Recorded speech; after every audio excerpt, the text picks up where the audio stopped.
This is one part of tropical gardening that I absolutely always love, and I'm eager to do as early in the year as possible.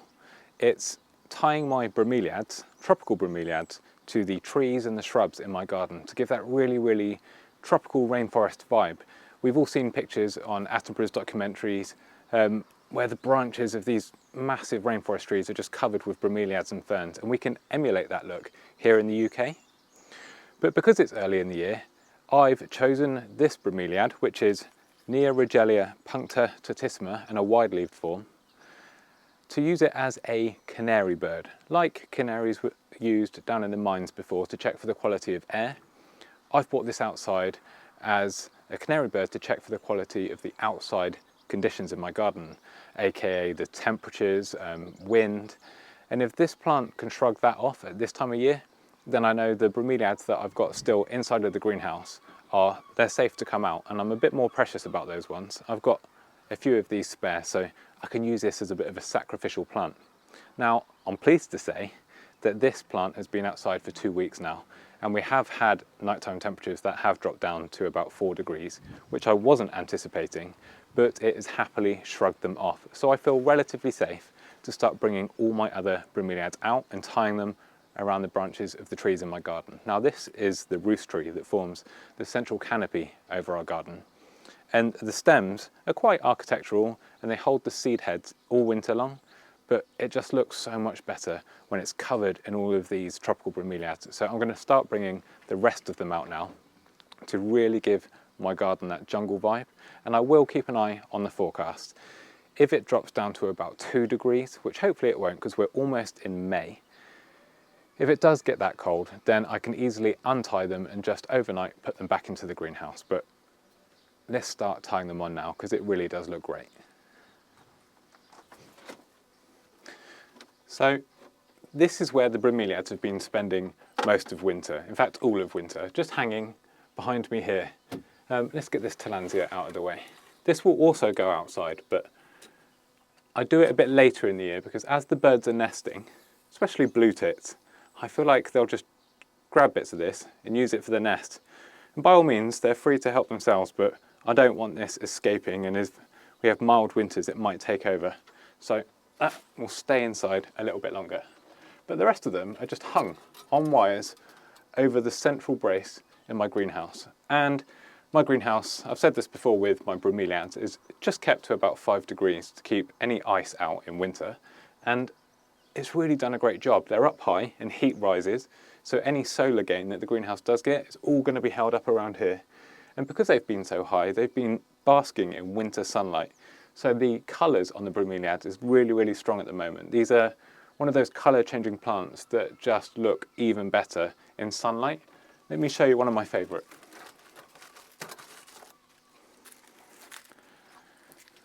So again, Neoregelia, and this is a cultivar called Iris, and those pink markings really show up beautifully in sunlight. And you'll notice that water's coming out because, remember, these bromeliads don't uptake water from their roots. These are primarily used to fix them onto the branches of trees, which is what we're encouraging them to do through the summer months in the UK or in other countries with cold winters. But they catch rainwater in that rosette and it will sit there and keep the plant hydrated. And you can see as well, another reason I love these plants is they produce offsets like so many other plants, and these ones will be identical clones to the parent. So this is going to be the cultivar Iris. I love plants that multiply themselves with very little effort. So I'm just going to take these down one by one and move them out to my roost tree, maybe a couple of other shrubs, and we'll start tying them around in the garden to get a nice tropical look for late April, early May. And I am pushing my luck because I do like to get things out and get the garden looking as good as possible, as early as possible in the year. And I'm sure I'm not the only one that does that.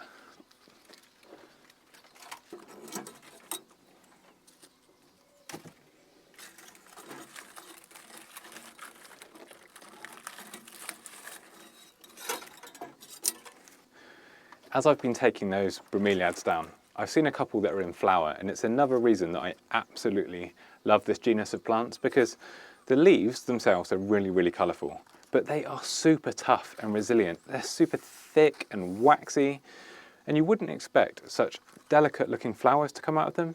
And I love the flower and leaf colour combination on this one. Just look how red they are against that dark maroon glossy foliage. Now this is a different type or a different genus of bromeliad. This is Aechmea and a cultivar called Foster's Favourite, and it's the first time flowering for me, but it's absolutely stunning. So I'm definitely going to get this one outside. I do find that Aechmeas, some of them get a little bit too large to mount on trees, and I'm going to show you one of my personal favourites that I'm going to be growing in a pot this year. And I think I'm going to try and grow a lot more of the larger, rarer, ornamental bromeliads in pots, like you see in Balinese gardens, because I absolutely love that look. I've got another here, which is Bromeliaceae, which again is another genus that I find often gets too big or too tall to grow on trees. Now this is one that I didn't think much of last year. It's called Bromeliaceae elegans, and it has green foliage that flushes pink in sunlight. And this is the one I pointed out in the greenhouse a couple of weeks ago that was flowering on that back shelf. Now I've obviously had a bit of a rejig as the season rolls by, so I've pulled it forward, and just look at the colours on these flowers. Now the interesting thing is this colourful kind of flower stem, which I believe is called a peduncle on most plants, I'm not sure about on bromeliads, but these bracts, these adapted leaves, are super colourful, and then when the blooms open, they appear in shades of blue, red, bright green and yellow. So just a lovely, really nice plant.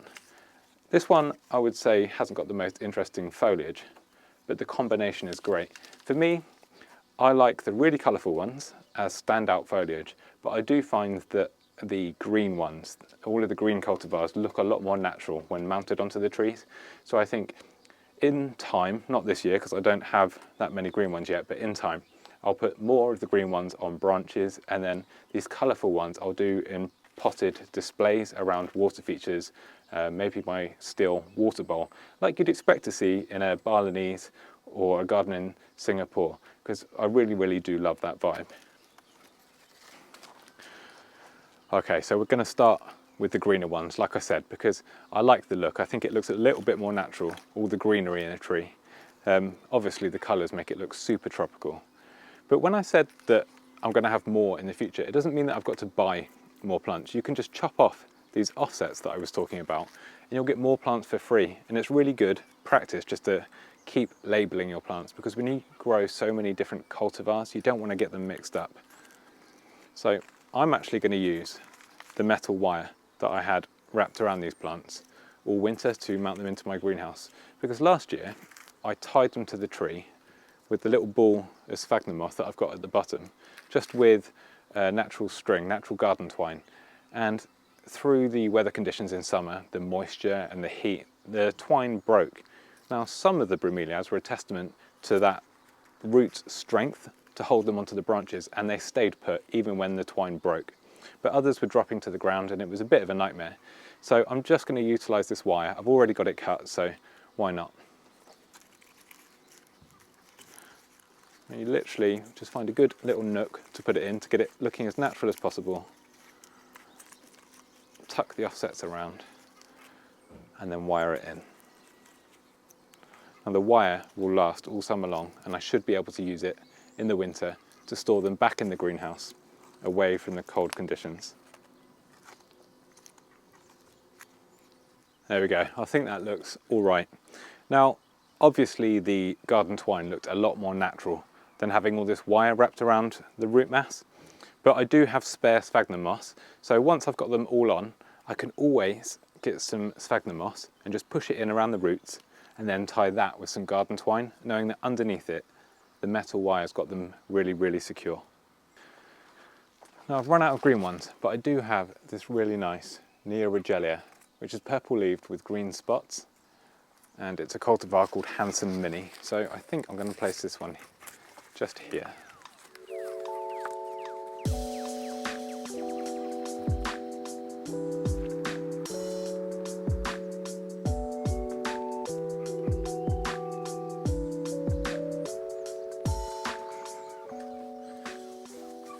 Now, I don't know if this is just me or it happens to you as well, but I've just been looking for my garden twine to tie some of this sphagnum moss around the, to cover the wire on the Bromeliads, and I just cannot find it anywhere, so it's a good excuse for a trip to the garden centre. But while I'm down here, let me show you some of the bigger Bromeliads that I've got, some of my favourite, and these are the ones that are going to be growing in containers. Now I really love this rusty metal thing down here. It was actually a cheap interior decoration thing from a shop like B&M Home Stores or Wilko's or something like that. And we just used it outside. It's meant to have a candle inside, and where it's rusted, it looks really nice. And I can just imagine how much that would have cost if it was meant to be an outdoor bit of decoration in a garden centre. But it's a really nice place to sit this massive Aechmea. Now, when I say massive, look at the size of that. Now this is Aechmea blanchettiana orange form, and this is a really popular Aechmea in the US, and it's used for landscaping. It's planted as a terrestrial bromeliad that's planted in the ground, and it will produce enormous fiery orange and yellow flower spikes. Now this was mounted onto a shrub in my garden last year, and it is way too big to do that this year. So I'll be potting it up into a mix of moss and orchid bark and using it as a ground dwelling bromeliad. But look how much water it's capable of catching. Now, a word of advice. If you do get bromeliads and you're going to start showing that to your friends, be careful, because sometimes when the water builds in these bromeliads, it can go absolutely stinky. And when I was moving these outside just then, obviously the water's been in them all winter. I've had a shower of stagnant water, which I'm sure my wife won't be grateful for. I've also got one of my Bilbergias down here. This is Bilbergia aleulia with its really nice spotty leaves. And again, this is just growing in a terracotta pot because with the label still on, attention to detail, Craig. In a terracotta pot because it's growing really tall and it's just going to fall off of the trees. And this is what I mean. These bromeliads I'm just going to place around features in the ground. And is it just me, or do they look really good next to giant aeoniums? This one is one of my cuttings of Cyclops to make sure that the ones I lost in winter weren't completely lost.